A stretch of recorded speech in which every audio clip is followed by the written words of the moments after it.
Ray magazine is, it's basically set to revolutionize modern media for women, in my opinion. And what I did to create it was I had to look long and hard at my own self-esteem issues. I certainly had my own body image issues as a young child growing up. I had 3 sisters and a mother who struggled with her weight her entire life. So nature, nurture, it's a little bit of both. And when I moved to Los Angeles, it was a bit of a culture shock for me, as you're accosted by billboards everywhere, and it is definitely a very glamorous place. In fact, I think I got my first set of acrylic fake nails back then at the time. I was like, ooh, I've got fake nails. Never again, they killed my nails.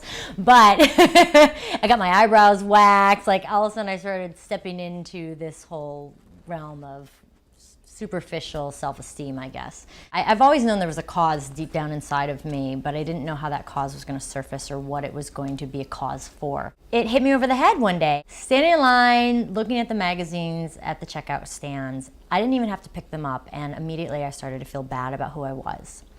You know, the stomachs and the 10 ways to better abs, and you got to look like this or have this or be this or please your man this way or that way or have the man, or everything that those magazines tend to tell you you need in order to feel good about who you are.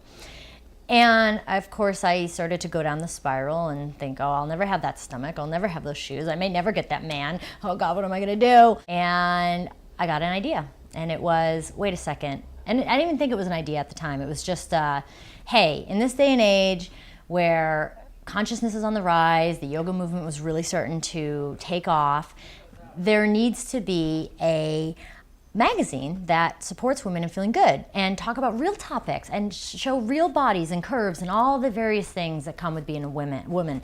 And I thought, okay, that must exist somewhere. So I went on a quest to find it. And I didn't find it. I looked at Oprah magazine, and Oprah's very inspirational, but her magazine was still like filled with diet ads. So it was still telling you you need to be a certain weight or change something about yourself. I looked at some of the more feminist magazines, but that's like Ms., but they're feminist, they're action, they're political. I looked at some of the goddess magazines, but they're too pagan, everything, or too yoga, or too health oriented. There wasn't really a lifestyle magazine for women that promoted positive body image, self-love, and connection between women. As life would have it, the universe, whatever, the higher power, started to clear my plate and transform my life to set the stage for me being able to step forward to this idea and accept it into my life. So I gathered 8 women friends in a living room one day. It was a lot of fun. My friend actually had a 2-sided chalkboard, and we brought all these women's magazines, we had tea, we had snacks, and we brainstormed for several hours about what would it look like, how would it look, what would it be, what would we talk about, what would make us different, how could we approach topics that would inspire women, how could we fulfill that model and still be fabulous and sassy and fun. And at the end of that experience, we all looked at each other and we realized that in order to actually empower and inspire and connect women, it needs to be beyond a magazine. It has to be experiential.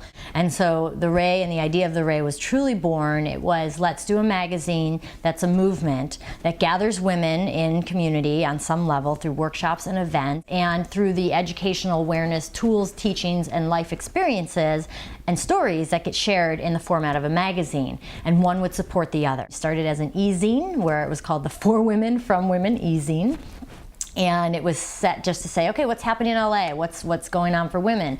Soon enough, women started submitting inspirational quotes and book reviews and little bios about themselves. Some of the women who were at that original meeting started writing articles. We had a rituals articles about how to bring ritual and intention into your life. We had a body talk. One of the women was a personal trainer, like listening to your body and paying attention to your body in a healthy way and what that means, and all sorts of different topics. The women really feel the need for this. We're tired of magazines and media telling us that we need to look outside of ourselves, telling us we're not good enough. The ecological disaster that we're facing right now on this planet is a direct reflection to how we feel about ourselves on the inside. We're not taking care of our planet, we're not taking care of ourselves. So to me, it's the same conversation, essentially. And in order for true change to occur, you have to look within and you have to make the change. You've got to be willing to make the change, and you have to move outside of the paradigm that has been set forth by our society, by our corporations, our politics, etc. And so that's one of the main reasons, as well as if you're going to wake up and be a conscious individual, which is really what it takes in order to have true self-love and self-awareness and self-nurturing and loving allowance of self to be the best that you can be, and that includes our planet. It's just one and the same. So for me, it's a natural evolution for that. It also helps that I have a very eco-minded creative director. We started talking about abundance is a good thing in many regards, but sometimes when it comes to the environment, a lot of times when it comes to the environment, too much of not good things is not good. Too much oil has ruined the planet. Too many cars have, too much plastic water bottles. And so we started to come up with a concept that abundance in good things is good, abundance in bad things is bad, and how could we juxtapose that? And so that helped us realize that the everyday women that we wanted to use would be women that were actually out there making a difference in regards to the environment, and that's how we chose our models. Yeah. And then of course, because everybody's moving online, but we feel that print is a very essential medium to get our message across, because one, it's experiential. It's a tangible thing. When I was online, people really wanted the print. Now people want the online, but I think that people get tired of being online, and there is something to be said about sitting down with a magazine.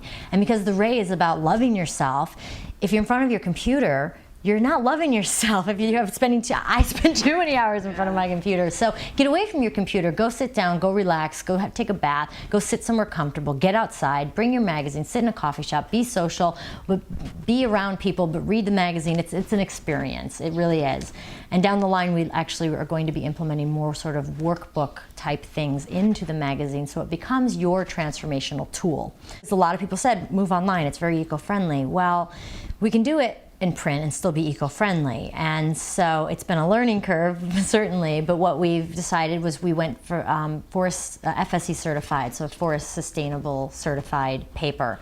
And that was interesting because the quality certainly has not gotten to the point of the other papers yet, but now we can use it as actually a conversation in the magazine about why it is and bring that awareness. And we started actually putting green articles in the Ray magazines a while ago. We called it the green beam because it was the little beam of greenness for the Ray green beam. And that was fun because, like I said, they go hand in hand. You can't have one conversation without the other. It's a microcosm of how we treat ourselves. What we've done with this relaunch issue is we have not rebranded ourselves 100%, but redesigned the model to reach a more mainstream, wider audience of women. As lots of different people are waking up to different issues in their life, as different structures around us start to collapse, and we begin the process of reconfiguring our lives and society and waking up to things that really need to change. Foundations that were once there are being pulled out. So where financial stability was one thing, or jobs were another thing, or environmental issues, all of that stuff, political issues, things are changing very rapidly. So the vision is to really get the Ray into as many hands of these people who are transforming. Our mission is to transform the way women feel about themselves, but it's reaching women who are in the process of transforming, who they know something needs to change, but they don't know where to turn. They don't know what resources can support them. They may not have even a community around them, and it is about reaching out and having the support, infrastructure, network, and community of people and resources around you. And that's what the Ray has always been and will continue to be. Down the line, I'd like to see a Ray Center where the workshops could be happening in conjunction with the magazine being a hot spot, and possibly even being a franchise model so that different communities of women can create the Ray based on what's happening in their community. So it feels very hands-on and part of their experience, and see how that goes. So we'll see. We got, and of course, Ray TV. Move over, Oprah. Got too many diet ads now. Really. So it's really about bringing everybody together and creating a vehicle, a resource hub for people to get the message across and be healed and supported in their transformation.